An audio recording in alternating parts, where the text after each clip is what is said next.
কেউ যদি জিজ্ঞাসা করতো বাবাজি তুমি কি হবা, কয় আমি তো দপ্তরি হইতে চাই। কেন দপ্তরি হবা?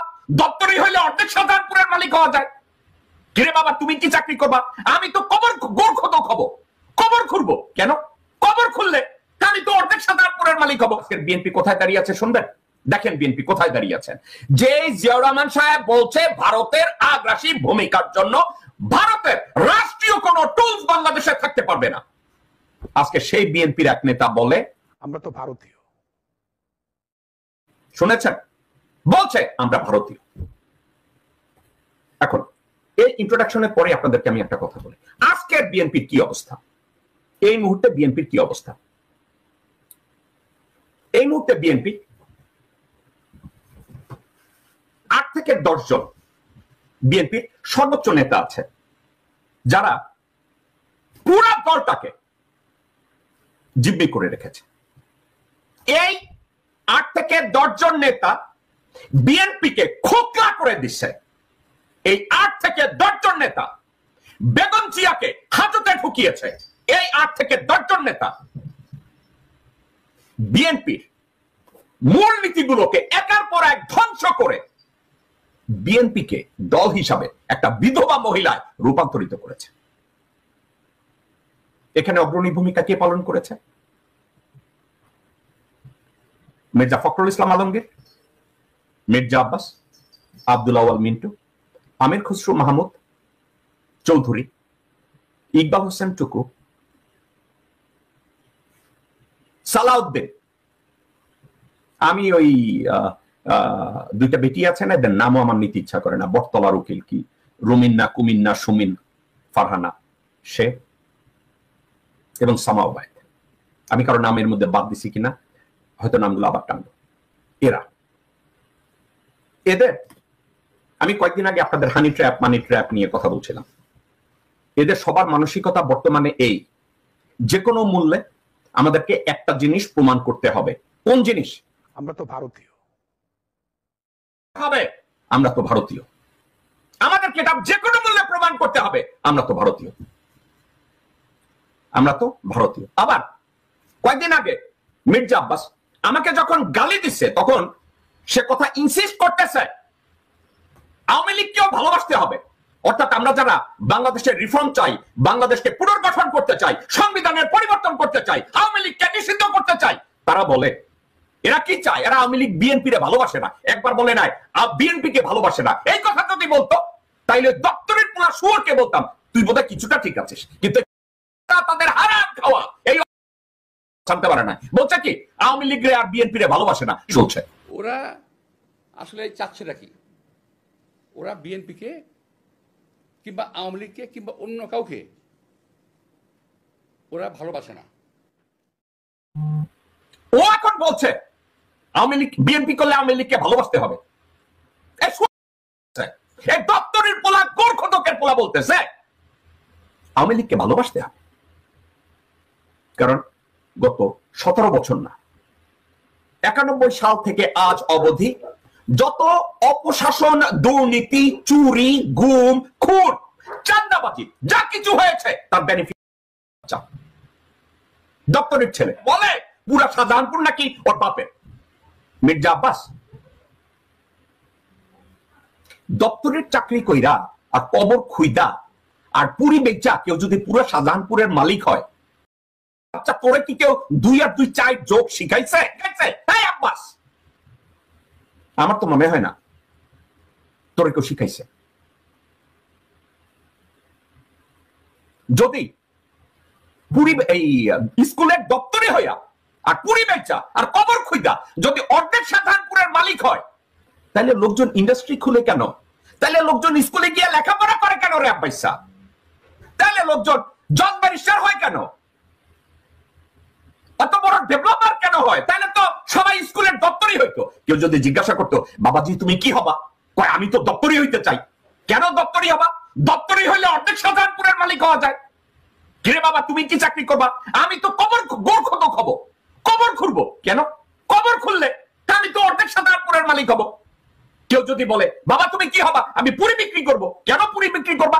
আমি অর্ধেক শাহজাহানপুরের মালিক হব। দর্শক বৃন্দ, দপ্তরি হওয়া দোষের কিছু না, আমি দপ্তরিদেরকেও ভালোবাসি, গোড় যারা খুঁড়ে কবর যারা খুঁড়ে তাদেরকেও আমি ভালোবাসি, পুরি যারা বিক্রি করে তাদেরকেও আমি ভালোবাসি। কিন্তু মির্জা আব্বাসের মতো এই খানকির পোলারা, এই শুয়ারের বাচ্চারা, এই বেতন মারা না ঘরকা না ঘাটকা, এরা না ঘরের না বাইরের। সো দর্শকবৃন্দ, মির্জা আব্বাস বলছে পুরা শাহজাহানপুরের অর্ধেক। এখন আরো একটা কথা, এই মির্জা আব্বাস আবার বলছে বিএনপি নাকি চান্দাবাজি করে না, বিএনপি নাকি পিস্তলবাজি করে না, বিএনপি নাকি এখন সাধু হয়ে গেছে গা। এখন দেখেন বিএনপির এক নেতা আছে মাহবুবউদ্দিন খোকন, খোকনের বডিগার্ডের অবস্থা দেখেন, একটা জিনিস দেখেন।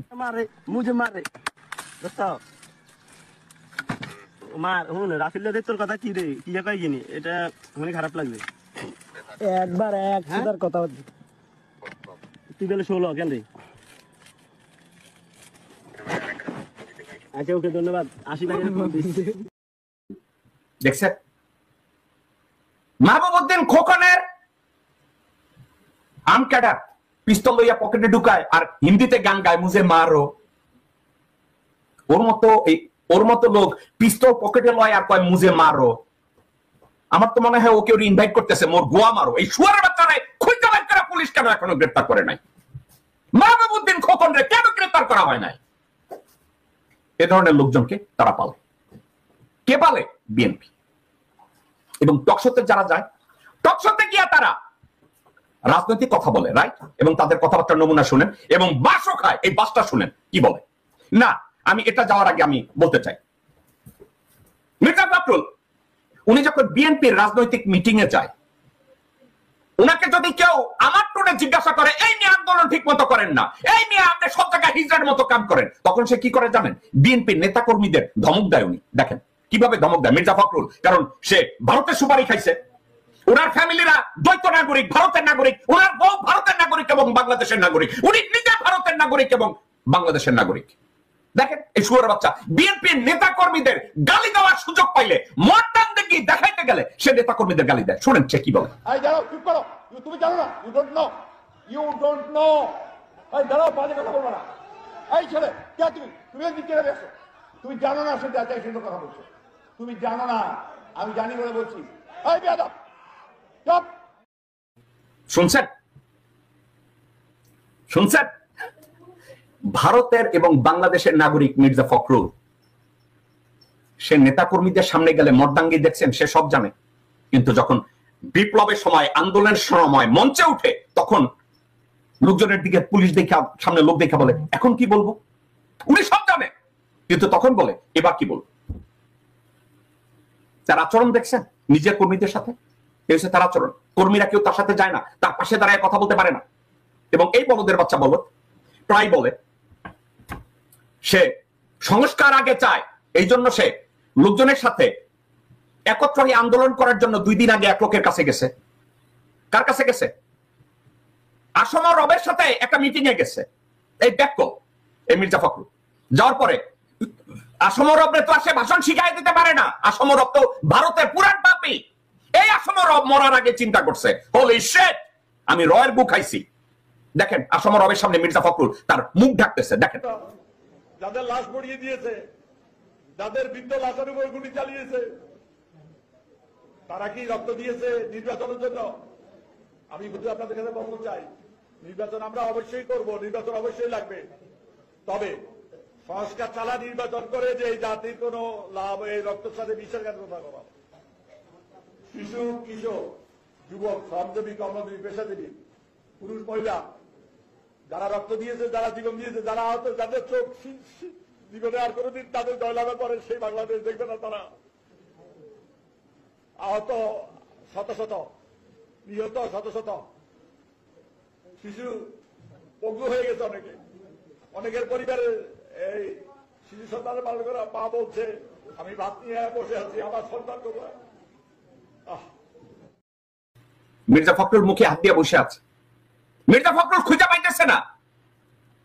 এখন একটা কথা, মির্জা ফখরুল না দলের পালস বুঝে, দলের নেতা কর্মীদের পালস বুঝে, না জনগণের পালস বুঝে। এই পালস বোঝার ক্ষমতা তার নাই। এখন মির্জা ফখরুল এবং মির্জা আব্বাসের জন্য কিছু লোকজন আছে, তারা তাদেরকে সমর্থন করে। কি সমর্থন করে? তাদের কথা শুনবেন, এক বলদের বাচ্চার কথা শুনেন, বিএনপির এক বলদের বাচ্চা। দেখেন, ডক্টর মোহাম্মদ ইউনূসকে বলতে চাই, আপনি নোবেল বিজয়ী। শুনছেন? এই গোবরখোর, এই গোমূত্রখোর নোবেল রে বলে নোবেল বিজয়ী।